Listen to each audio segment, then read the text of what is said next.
এসএসসির রেজাল্ট প্রকাশিত হয়েছে গতকাল। সারা বাংলাদেশের বিভিন্ন প্রান্ত থেকে কোমলমতি শিক্ষার্থীরা আনন্দে ভাসছে। অনেকেই রেজাল্টে তারা উচ্ছ্বাসিত, কারণ কেউ পেয়েছেন গোল্ডেন এ প্লাস, কেউ পেয়েছেন এ প্লাস, কেউ পেয়েছেন এ গ্রেড, বি কিংবা সি বা অন্যান্য যে কোনো জায়গায় তিনি কৃতিত্বের স্বাক্ষর রেখেছেন। কিন্তু অনেকেই হয়তো গোল্ডেন এ প্লাস না পেয়ে মন খারাপ করে বসে আছেন, এ প্লাস না পেয়ে মন খারাপ করে বসে আছেন, কিংবা আপনার কাঙ্ক্ষিত যে স্বপ্ন ছিল সেটা আপনি অর্জন করতে না পারার পরে মন খারাপ করে বসে আছেন। বাস্তবিক অর্থে একজন ব্যক্তি এ প্লাস পেলেই কি তার জীবন ধন্য হয়ে যায়, নাকি এ প্লাস ছাড়াও মানুষের জীবন গঠন করার জায়গা রয়েছে, সেটাই আজকের আমার আলোচ্য বিষয়।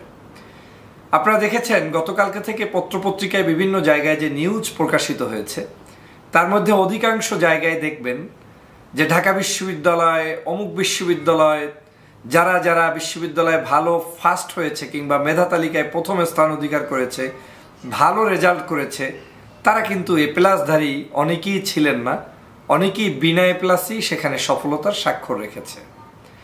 এ প্লাস অবশ্যই আমার জীবনের একটি বড় অর্জন।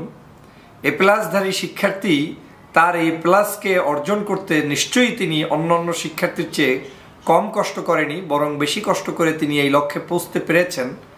তবে এটাও সত্য যে এই লক্ষ্যে পৌঁছার মধ্য দিয়েই আপনার জীবনের সমাপ্তি নয়।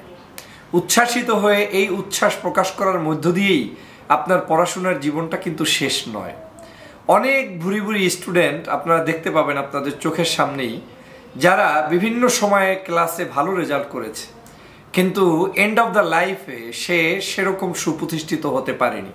এর অন্যতম একটি কারণ হচ্ছে ধৈর্য শক্তি, আপনার কন্টিনিউয়াস জার্নি করার যে মানসিকতা সেটা না থাকা, এবং একটু খারাপ হলে একটু ভালো হলে যেমন উচ্ছ্বাসিত হয়, খারাপ হলে স্যাড হয়ে যাওয়া। এই খারাপ হলে যারা স্যাড হয়ে যায়, রেজাল্ট একটু খারাপ হলে যারা মন খারাপ করে বসে থাকে, কিংবা নিজের জীবনটাকে মনে করে যে আমি আর কিছুই পাবো না, কিছুই হচ্ছে না, তাদের জীবনের জন্য কিন্তু আসলে একটা কঠিনতম জিনিস অপেক্ষা করছে। আর যারা এই স্যাড না হয়ে তিনি তার জীবনের লক্ষ্য বস্তু অর্জনের জন্য স্থির রেখে তার পথ চলতে সক্ষম হয়, তারা কিন্তু সত্যিকার অর্থে সফল মানুষ হয়। পৃথিবীতে মানুষের সফলতার অন্যতম জায়গা হচ্ছে আপনাকে কন্টিনিউয়াস জার্নি করতে হবে, আপনাকে সঠিক পথে সঠিক সিদ্ধান্ত নিয়ে লম্বা সময়ে আপনাকে চলার ক্ষমতা রাখতে হবে, জানতে হবে, বুঝতে হবে। আমাদের সমাজে শিশুদেরকে আমাদের উৎসাহ প্রদান করতে হবে। আজকের আপনি যদি বিশ্বের বিভিন্ন জায়গায় দেখেন, রেজাল্ট কম কিন্তু সুপ্রতিষ্ঠিত, ভালো ব্যবসা করছে, কিন্তু ব্যবসার শিক্ষার উপরে তিনি কিন্তু অনার্স মাস্টার্স ডিগ্রিধারী না। আপনি দেখবেন যে ভালো মানের অর্থ সম্পদ অর্জন করেছে, কিন্তু সে কিন্তু ওই অর্থনীতির উপরেই অনার্স মাস্টার্স করেছে, এমনটা কিন্তু নয়। এভাবে করে প্রত্যেকটি সেক্টরে আপনি যদি একটু খোঁজ নেন, দেখবেন যে বহু মানুষ রয়েছে যারা সত্যিকার অর্থেই প্র্যাকটিক্যাল শিক্ষার কারণে তারা কিন্তু অনেক বড় জায়গায় পৌঁছে যাচ্ছে। আজ আমাদের কোমলমতি শিক্ষার্থীদের কাছে অনুরোধ হচ্ছে, তোমরা যারা গতকালকে রেজাল্টে ভালো রেজাল্ট অর্জন করেছো, তোমরা যারা বাংলাদেশের বিভিন্ন শিক্ষা প্রতিষ্ঠানের মধ্যে গৌরবোজ্জ্বল শিক্ষা অর্জন করতে সক্ষম হয়েছে, তোমাদের সামনের পথগুলো কিন্তু এখন চ্যালেঞ্জ, এবং সামনের পথগুলোই হচ্ছে আসল পথ। এসএসসি তোমার জীবনের শুধুমাত্র একটা জায়গা থেকে একটা অবস্থান তুমি ক্লিয়ার করলে যে তুমি ক্লাস 10-এর মধ্যে এই রেজাল্ট অর্জন করেছো, কিন্তু ক্লাস 10 দিয়ে তোমার বিশ্ববিদ্যালয়ে ভর্তি যেমন হয় না, ক্লাস 10 দিয়ে তুমি যেমন ডক্টর, ইঞ্জিনিয়ার, পিএইচডি হোল্ডার হতে পারো না, তেমনি ক্লাস 10 ছাড়া তুমি এই পথে যেতেও পারছো না। অতএব ক্লাস 10 শেষ, এখন তোমার ইন্টারমিডিয়েটের লেভেল। এই ইন্টারমিডিয়েটের লেভেলটা তোমাকে শেষ করতে হবে আরো সুন্দর সুচারুরূপে। যেই ভাইটি এ প্লাস পাওনি, তাকে এখন এ প্লাস পাওয়ার সুযোগ আছে। আর এ প্লাস না পেলেও তোমার জীবন শেষ হয়ে যাচ্ছে না। এই এ প্লাস ছাড়াই লক্ষ লক্ষ শিক্ষার্থী আছে যারা অনার্সে ভর্তি হবে, মাস্টার্সে ভর্তি হবে, পিএইচডি শেষ করবে, ডক্টর, ইঞ্জিনিয়ার হবে, সবাই এভাবেই হচ্ছে। অতএব দুঃখ কিংবা হতাশার কোনো কিছু নেই, শুধু কাজ হচ্ছে লম্বা সময় নিয়ে লেগে থাকা, শিক্ষার পিছনে লেগে থাকা, আর কোয়ালিটি এডুকেশনের পিছনে লেগে থাকা। আজকে অনেক সময় আমাদের মনে হতে পারে যে এ প্লাস একজনে পেয়েছে, কিন্তু আমার ধারণা মতে অনেক সময় এ প্লাসধারী বন্ধুর চাইতেও অনেক একটু কম রেজাল্ট করেছে, কিন্তু ওই বন্ধুটি বিভিন্ন কারণে কম রেজাল্ট করতে পারে। হয়তো তিনি পরীক্ষার সময় অসুস্থ ছিলেন, হয়তো তিনি কোনো একটা সাবজেক্টে খারাপ করেছেন, কিন্তু বাকি সাবজেক্টগুলো তিনি ভালো পারেন। বাস্তবিক অর্থে তার কর্মজীবনে ওই যে সাবজেক্টটায় তিনি খারাপ করেছেন ওটা তার প্রয়োজন আদৌ নাও তো হতে পারে। অতএব জীবনে স্বপ্ন বুনতে হবে, স্বপ্ন দেখতে হবে, স্বপ্ন নিয়ে লক্ষ্য বস্তু স্থির রেখে এগিয়ে যেতে হবে। হতাশ হওয়ার কিছু নেই, হতাশ হওয়া যাবে না। যার যতটুকু আছে তাকে ততটুকু নিয়েই সামনে আগাতে হবে। যেমন আপনি এখন এসএসসি পরীক্ষায় বি গ্রেড পেলেন কিংবা সি পেলেন, ধরে নিলেন আপনি বি পেলেন, এই বি দিয়ে আপনার হতাশ হওয়ার কিছু নেই। বি দিয়ে তো আপনি ইন্টারে পড়তে পারবেন। আপনি ইন্টারমিডিয়েটে ভর্তি হন, ইন্টারমিডিয়েটে ভালো রেজাল্ট করেন, ইন্টারমিডিয়েটে পড়াশোনা করেন, ইন্টারমিডিয়েটে ভালো রেজাল্টের পরবর্তীতে আপনার অবস্থার আলোকে ভিত্তি করে আপনি পরবর্তী আন্ডার গ্রাজুয়েটে ভর্তি হন। সেটা আপনি হয়তো হতে পারে যে অনেকের মতো কাঙ্ক্ষিত কোনো সেই জায়গায় পৌঁছতে না পারলেও আপনি অন্য কোনো একটা জায়গা থেকে সত্যিকার এডুকেশন নিয়ে বড় হতে পারলেন। দেখবেন হঠাৎ করে অনেকের চাইতে আপনি ভালো পজিশনে চলে যেতে পারবেন এবং আপনি ভালো কিছু গেট করতে পারবেন। মানুষের জীবনে সফল হওয়াটা শুধুমাত্র নিজের সিদ্ধান্তের বিষয়।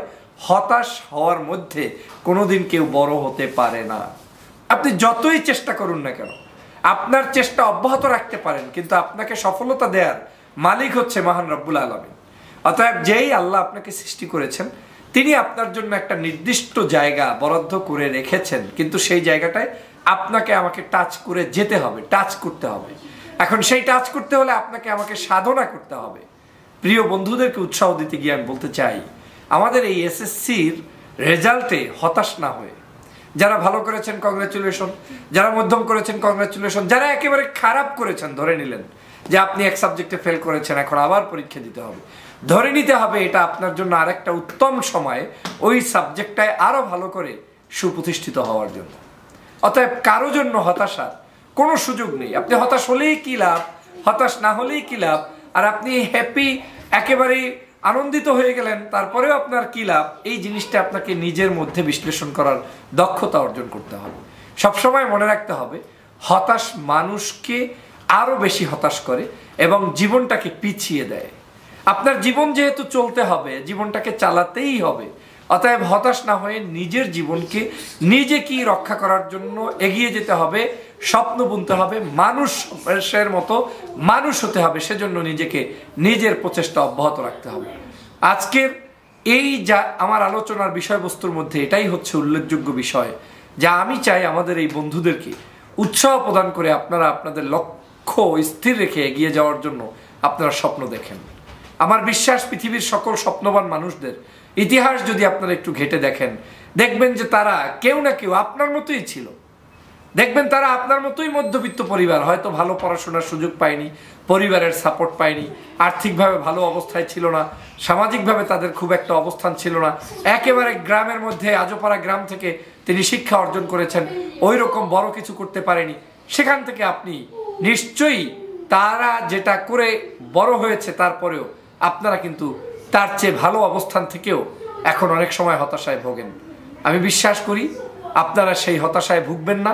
আপনারা ভালো কিছু অর্জন করবেন।